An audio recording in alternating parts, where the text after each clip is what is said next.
Good afternoon, everyone, and thanks for joining us. My name is Anders Peterson with PIP Horticulture, and I'm joined today by someone many of you probably already know, Dr. Allison Justice from the Cannabis Research Center and Coalition. Before we jump into the data, I want to set the stage for how this collaboration came together and why this study even exists. For years, airflow has been one of the most talked about but least measured variables in indoor cultivation. Every grower has an opinion, every consultant has a rule of thumb, but no one had real numbers. Most of us were relying on the old adage of, are my leaves dancing or not? And gut instinct, because there simply wasn't any scientific foundation for us to work from. So that is where Allison and the CRC came in. Together, PIP and the CRC built a dedicated controlled research center with 3 identical flower rooms, specifically so we could test cannabis the way it should be tested, with repetition, tight environmental control, and true scientific rigor. This project represents the first airflow trial of its kind in the cannabis industry, and the goal from day one was simple: replace assumptions with data. What's also important is that this isn't proprietary research that's get locked away in a vault. PIP funded it, the CRC executed it, and we're giving it away publicly because the entire industry benefits when we all operate on facts instead of folklore. We want cultivators to make better facility decisions, manufacturers to build better systems, and we want researchers to keep pushing the science forward. And so before we jump into the results, we want to take a moment to thank, right there, the partners who helped make this possible at the bottom of your screen there, the equipment vendors, the analysts, the growers who contributed their time and insight, and the entire CRC team, who many are here today, who actually collected this data and did the plant work.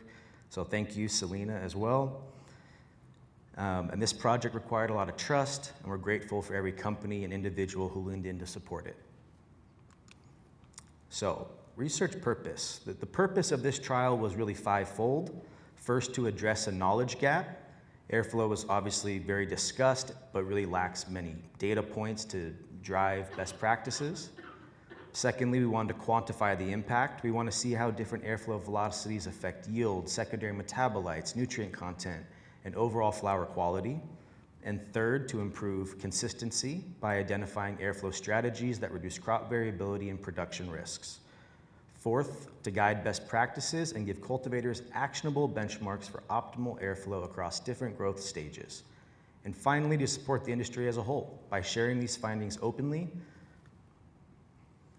so the whole community can benefit. And on the right-hand side of the screen, you'll see the Vertical Air Solutions 2.0 in-rack airflow solution by PIP Horticulture. This is the technology we use to really precisely deliver these varying air velocities and conduct this research. So, Allison, before we dive in, can you tell the audience the lens you're bringing to this research as a scientist and with your experience? Yeah, so we're taking that antidote and we're putting it to work. We're testing those variables, and it's been a journey. We've been on this journey for a while now. We had to create this facility. We had to ensure that we were having consistency across the rooms. Having the same BPD, you're holding the right temperature. You're providing the right humidity for in rooms that air's moving a lot differently than each other.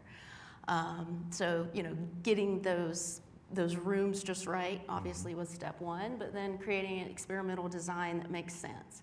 And so, on one hand, it's what makes research in this industry frustrating, but also extremely exciting that you're starting from the ground, right? You're starting with, you're not going back to 10 journals that were there before that you can work off of, at least with cannabis specifically, and kind of building on that. You're starting with using the hunches we have, using what works commercially to a certain extent, and putting that to the test. And this is not something that we've just thrown some plants in and, this is 3 years felt it out. making. This is 3 years in the making, and this is repetition. We didn't do one trial and say, this is it, this is, the answer for airflow. We are doing repetitions, extreme repetitions. We understand every single plant and looking at each number of plant depending on its location, and we'll get into that. But we're really looking at this from a academic rigor as far as research goes. And what we're showing today is technically our second trial. We'll talk about trial 1. The data we're really excited about and we'll talk about in detail was trial 2, and trial 3 is currently underway. And so trial 3 is a repeat of trial 2, 2 reps. It's important. We've got to do that. So we'll share those. And we had a whole cycle before trial 1 to commission the facility and ensure we could conduct thorough research. Exactly, just to get things right, because holding it all static with those different airflows is difficult. Right. So let's jump into it. So starting with trial 1, what were we hoping to learn by testing these more modest airflow treatments?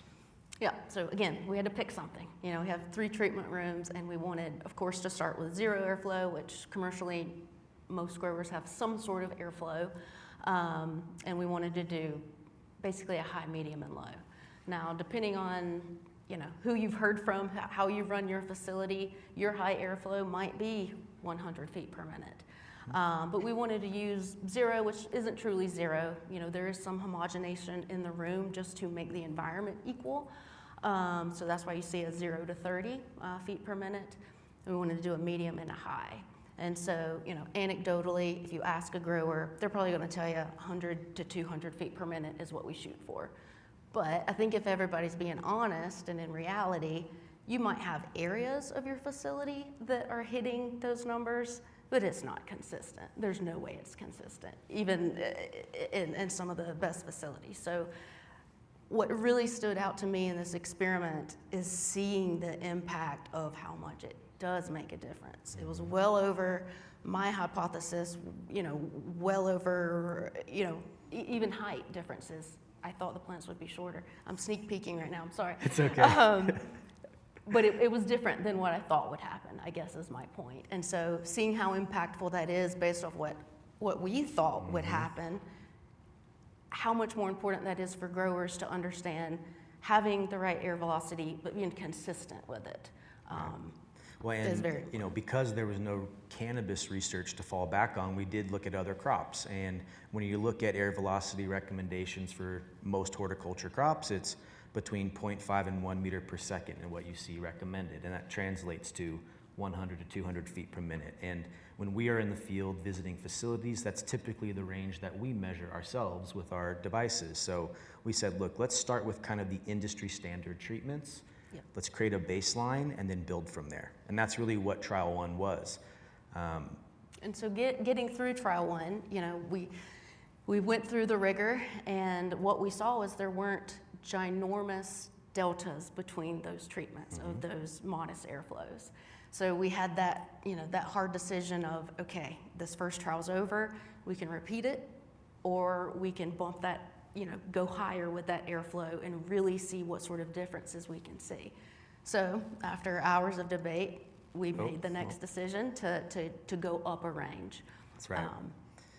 We can kind of see here too. This is just quick before we get into the trial 2 results, but we wanted to just quickly, so these are the flowers actually grown in trial 1, between low, medium, and high. Visually, not much difference. COA, not much difference. Yield, not much difference. Plant height, not statistically significant. Right. We saw the differences, but statistically speaking, there were no differences. That's right. So we said, let's crank it up a notch. And so this is airflow trial 2, where we went all the way up to 400 feet per minute. So, kept it at 0. Our last high treatment became our medium treatment, and then 400 being that high treatment. And so I hope the graph is visible enough, but what we're looking at here is height. And so this is extremely important to look at, especially after those first couple of weeks of flower, where you get that true separation of what the air velocity has caused as far as plant height goes. And so what this is showing is that the higher velocity air, you're getting taller plants. Now, if you were able to zoom in, it's about 6 inches, I believe, from the lowest airflow height difference at the end all the way to the highest airflow, which, depending on your grow setup, may or may not be significant. But I think the other data points will really bring into importance of why that is actually important. And the plant height data, although we were targeting airflow in this research trial, the plant height data really showed what growers commercially understand as the stretch phase in the first 3 weeks of flowering. And we really were able to confirm too that about 90% of the plant height in flower is done by the end of week 3. Yeah. But there's still another about 10-15% to go over the next week, week and a half. Exactly. So when you look at these 3 canopies side by side, what jumps out to you first? Like plant comfort, stress, morphology differences, and these are from right before harvest at our trial too. Yeah. So it's a little bit difficult to see in the pictures.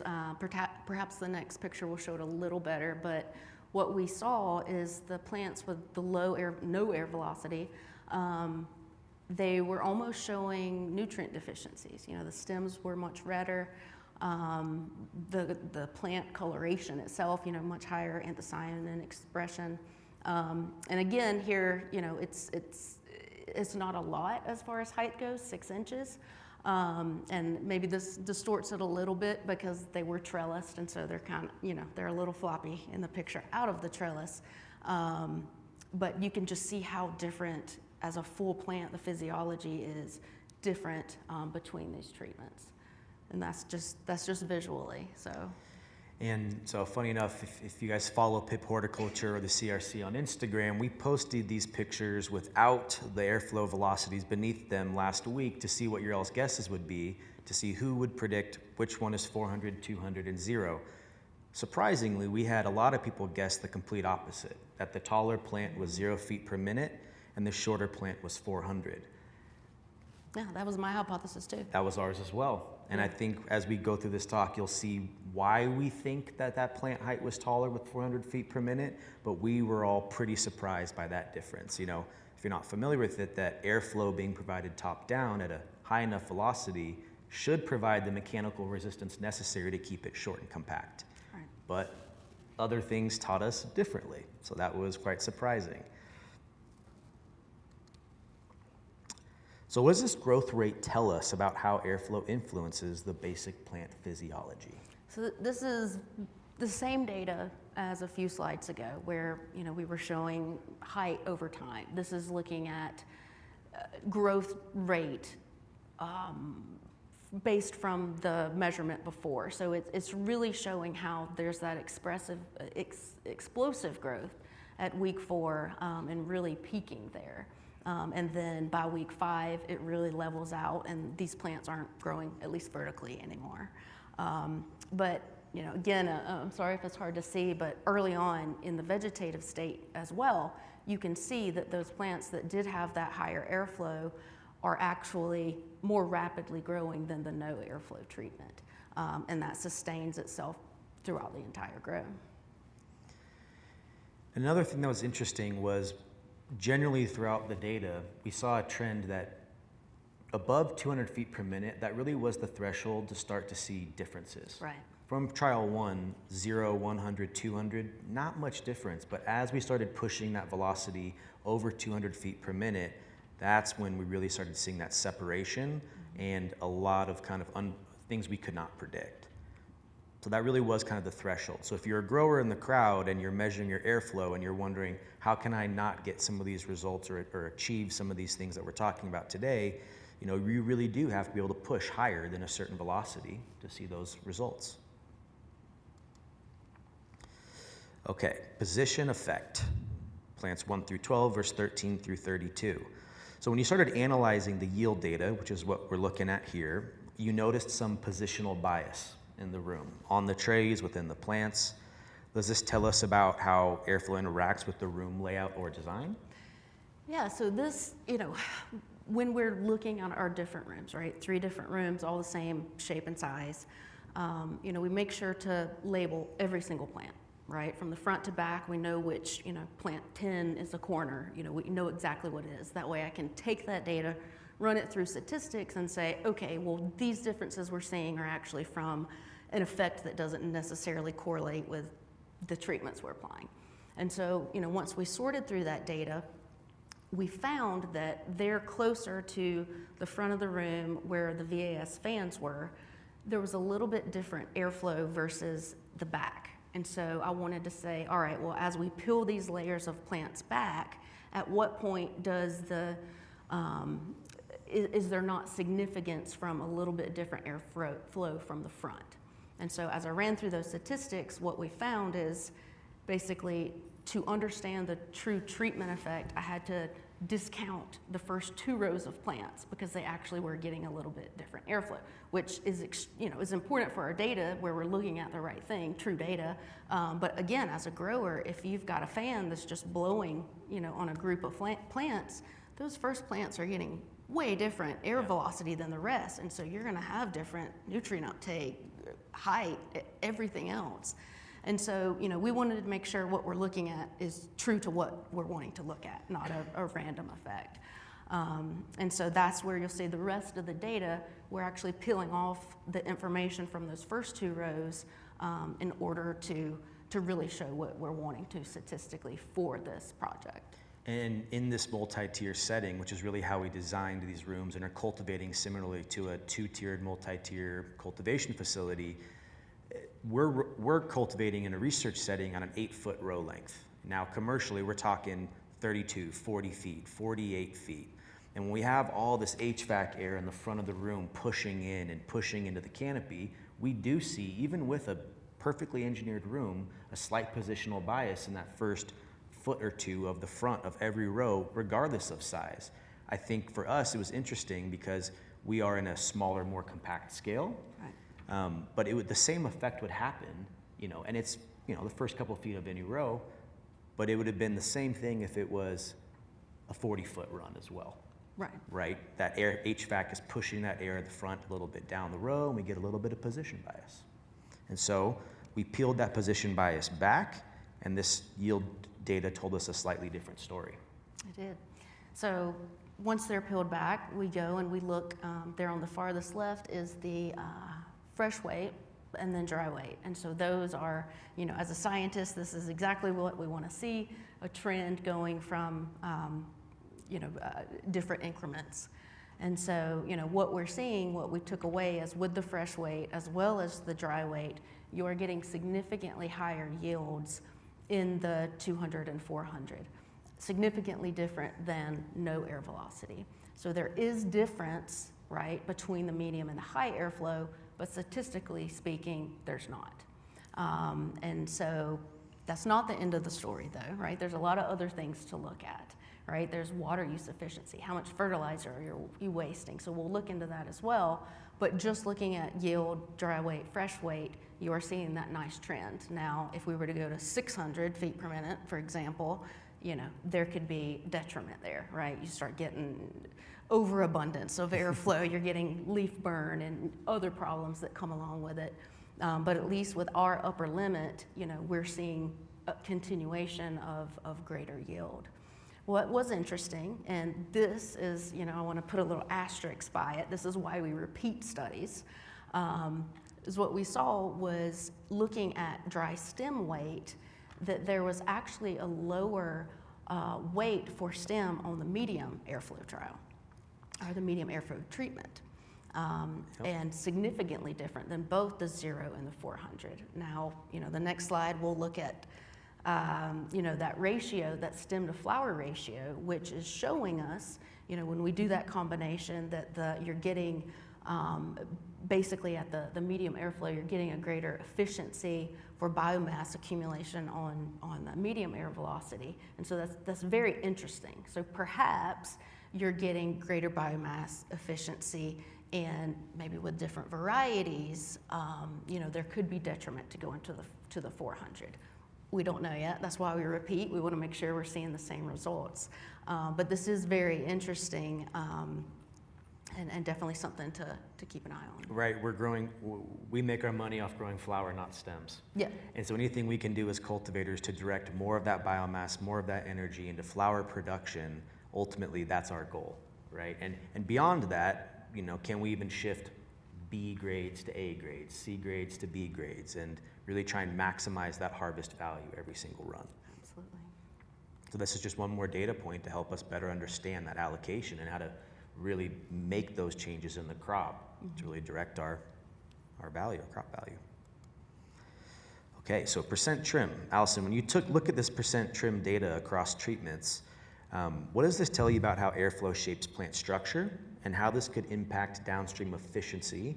And I'm thinking in particularly trimming labor.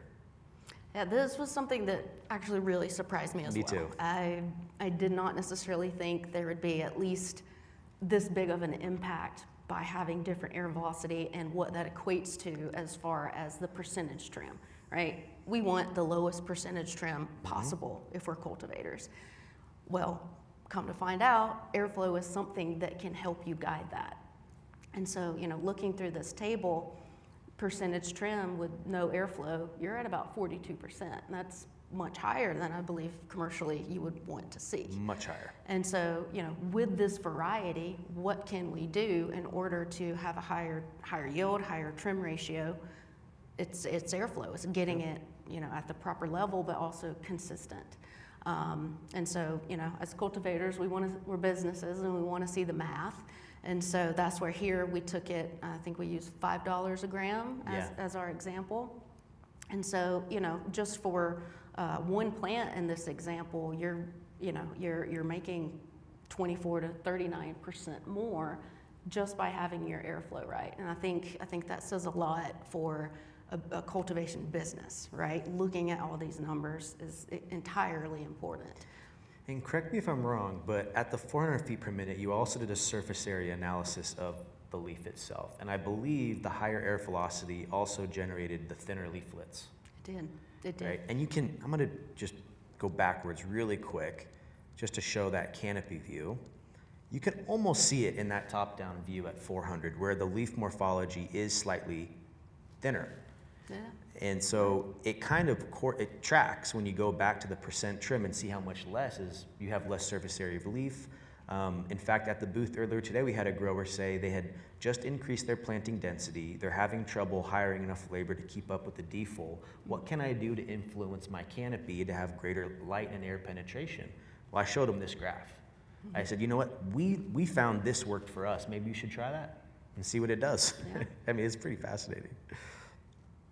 Okay. So and it was difficult to pick the data that we wanted to show today because we certainly took more than this. Like he was saying, every week we would scan the leaves from the different treatments and get the that leaf area index, and we'll certainly publish that. But it was hard to choose what to present. I think we had probably 100 slides and we had to pick 20. Yeah. Something like that.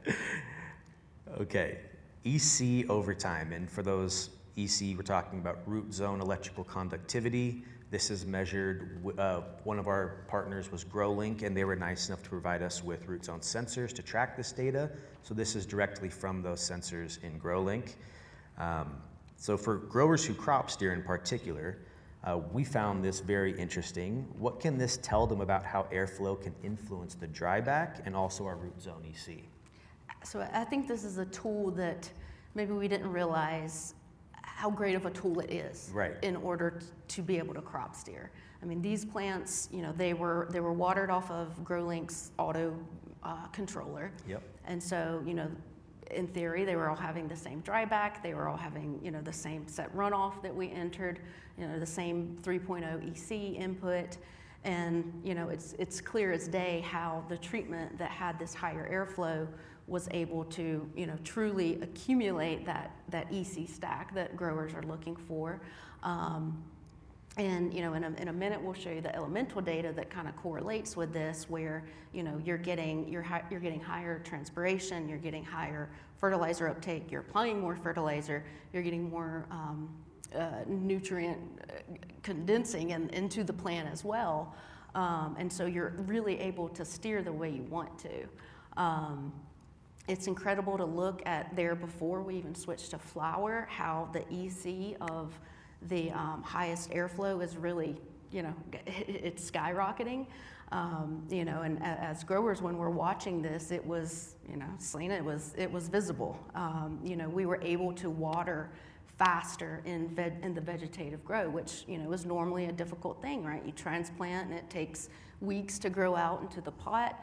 Well, this was a tool that we were unsure if applying this high of airflow early on was going to be a detriment, coming out of propagation where, you know, you have no airflow, transplanting and then applying that high airflow. We weren't sure how that necessarily would go, but the data and the results, it shows you right there that it is of benefit and really helps you accumulate the nutrients early on, and that retains throughout the life cycle. Well, and too practically, I mean, I've already used this data just to help and advise growers too, where, you know, for those who are not familiar, I think many of the people in this room are, there's a technique in cultivation for crop steering in the root zone where we purposely want to titrate up the root zone EC during the initial setting or stacking and stretching phase, the first 3 weeks. And at times it's hard to get that stack to occur, similar to the zero airflow route. Right. And so you're not able to provide that osmotic and salinity stress early on to get those plant responses we want out of our crop steering program.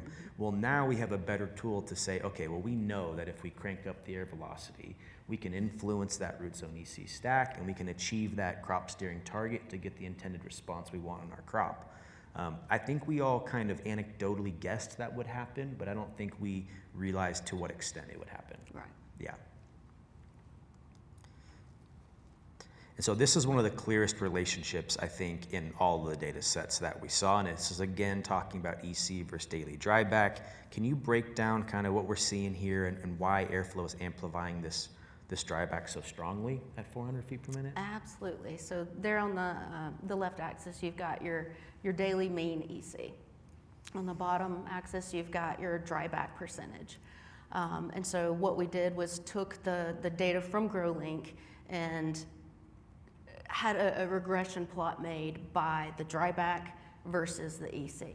And so, you know, through the scatter plot, we can put these trends that will describe if there's a relationship between the EC and the dryback percentage. Obviously, you know, you're seeing very straight lines with the lower airflow treatments, showing not as much of a correlation between dryback percentage and EC.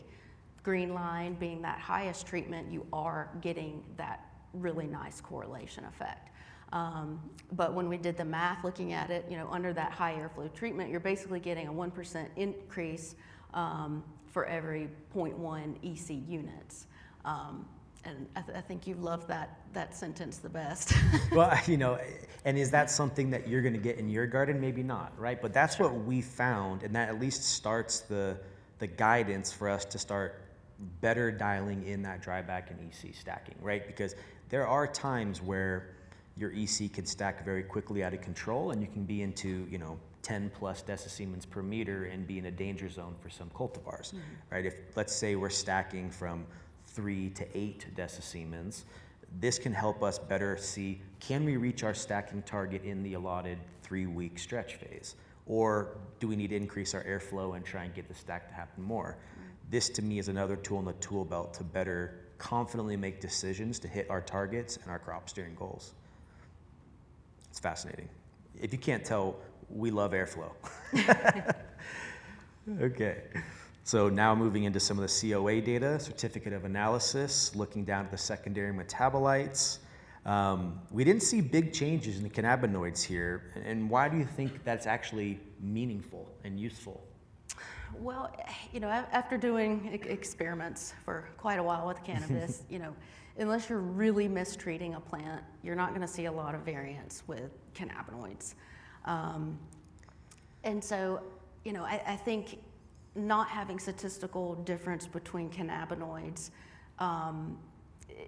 is a way to look at it for growers where, you know, we're not necessarily at fault of having lower potency, but we can increase our yield with this. But in my opinion, what was the most interesting thing from looking at secondary metabolites was looking at the terpenes. And so that's what you see in the graph there. And so there was statistical difference, higher concentration of terpenes in the medium airflow versus the high or the low. And so, you know, that makes me wonder, obviously we're just hypothesizing here, but is that aggressive airflow, is it making those terpenes volatilize more? Is it causing cuticles to be maybe stronger, you know, more lipid versus actual terpenes. I don't know, I'm guessing at this point, but the data shows that it did have higher terpenes. Again, a repeat will be very interesting to see if we get this again, but that was certainly the difference we saw. And that, again, to your point, reps and research and getting that repetition, because there's so many variables in cultivation. And in research, we try and control everything the best we can to really only have that variable of interest, influence the data. But what we've seen, some of our data in general trend was at the higher velocities, the plants that we tested were testing closer together, generally. I don't think all of our data supports that yet for us to comfortably say that. But that's where I'm really curious to look at that over time and see, can we get less variability in cannabinoids with air velocity across our crop, across a whole batch? Maybe. I think we'll certainly take a look. We'll definitely find out. Okay, this was an interesting one. So this slide shows higher nutrient concentrations at 400 feet per minute in particularly the 6 elements there on the right. This is leaf tissue analysis from the plants taken on a weekly basis and then submitted to the lab. Can you explain kind of what we're seeing here and why increased airflow boosted, in particular, this nutrient uptake? So this was fascinating, absolutely fascinating to see. And if you think back to the EC trends, and if we're looking at just nitrogen here, you're seeing that here as well, right? In early veg, in veg in general, we were seeing higher EC ability to be able to be formed in the root zone, whereas here in the leaf tissue, you're seeing, well, yes, that higher EC in the root zone did equate to higher nitrogen content in the plant. That higher nitrogen content that it gained there in that vegetative state remained throughout the whole of the experiment. We did all the nutrients, right? So we had to pick a handful to put here. But it is absolutely fascinating, particularly looking at the immobile nutrients and how that airflow increased. It increased transpiration, it increased nutrient uptake, and as you can see, it did increase nutrient uptake and it did increase yield. And if you're thinking from a standpoint of maybe you have botrytis or any sort of bud rot problems, having that greater amount of calcium is very beneficial as far as pathogen goes. But yeah, these are absolutely fascinating. But again, that transpiration is important. And I think maybe one way we can think about it is, you've got airflow for your room where you're homogenized, right? Where your CO2, everything's the same, where your humidity and your temperature is the same. But this is going a step further than that and breaking that leaf boundary zone, right? So you're not just homogenizing the room anymore, you're applying air as a tool for nutrient uptake, for manipulation of how the plant uses these nutrients and increases yield from that. Yeah, and for those who aren't familiar, when we look at the essential plant nutrients, some of these nutrients are very mobile within the plant once they've been taken up. They can be translocated, and others are not, especially in particularly calcium. So when you go into a grow room and you see a lot of yellowing at the tops of the canopy, people often go, oh, I have a CalMag deficiency. But oftentimes it's actually a VPD and airflow problem, because the plant's not transpiring at a fast enough rate to actually pull that immobile calcium up through its root zone and into the top new growth of the plant. So calcium uptake in particular is a sign of low airflow and poor VPD and poor transpiration rates. And we were able to definitively show this data of at a higher velocity, we had a significantly higher calcium uptake. Okay, we're getting there. We got a couple more slides. This slide shows massive differences in irrigation demand. Why are plants at higher airflow using so much more water? Transpiration. It's pushing the moisture out. It's pulling up and pushing out. And again, this was fascinating to see the break apart with irrigation use throughout this cycle. So up on the slide there, we've got how much irrigation per liter per plant that you're getting. how much runoff we got, which wasn't exactly 15% for every plant, but again, that would be extremely difficult to do. With our autopilot program, we were very similar, but with the higher airflow treatment, we were watering more, so there's more opportunity to have variance in that goal of a 15% runoff. But here we break down the cost per plant, which, if you're looking at just the difference of fertilizer costs, which we're using a pretty high number here, 14 cents. This is higher than what we tried to be conservative. We try to be conservative. 60 cents versus 140, that seems like a ton. But then you've just got to kind of compare it back and compare that to your yield and what you're making with your yield. I'm sorry, we're running out of time here. And so our last slide, we really wanted to take that cost-benefit analysis of fertilizer and water use and expand it out to 1,000 plants. And so that right there is kind of our summary.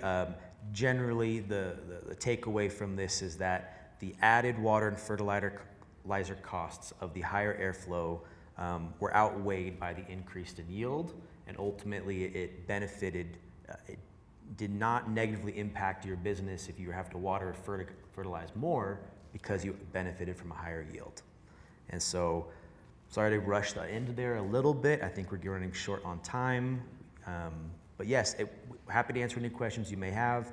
If not, please come find us at the PIP booth here. We'll be there right after here, and we can talk shop, measure some airflow, whatever you'd like to do. So, thank you so much.